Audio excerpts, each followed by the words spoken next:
और ये जो देख रहे हैं आप, ये चुनाव जीत चुके हैं। नहीं, एक मिनट, चुनाव जीत चुके हैं। चलो नमस्कार, मी राहुल महाजन मधुर खानदेशमध्ये आपलं स्वागत. मित्रांनो, जळगाव महानगरपालिकामध्ये कोल्हे परिवाराच्या माध्यमातून एक इतिहास घडवण्यात आला आहे. आपण हिंदी चित्रपट जर कधी बघितला असेल तर त्याचे मी तुम्हाला सीन थोडा आठवून देतो. अनिल कपूर यांचा एक चित्रपट होता लोफर. त्या चित्रपटामध्ये त्यांनी समाजसेवा करतात, नागरिक त्यांना पसंती देतात.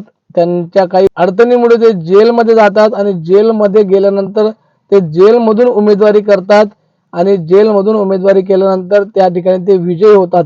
असा सेम टू सेम किस्सा जळगाव जिल्ह्यातील जळगाव महानगरपालिकामध्ये झालेला आहे. ललित कोल्हे हे एका प्रकरणामध्ये कारागृहात आहात, त्यांच्यावरती केसेस सुरू आहेत.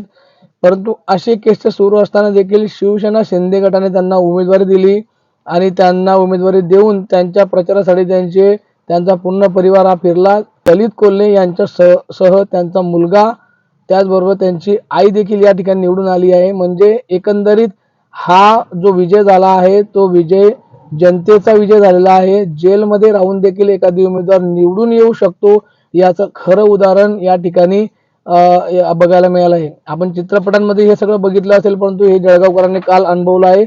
आणि काल या कोल्हे कुटुंबाचा जो जल्लोष होता, जो आनंद होता, अश्रू अनावर त्यांना झाले होते. हा प्रसंग सर्वांनी डोळ्यादेखत बघितला आहे.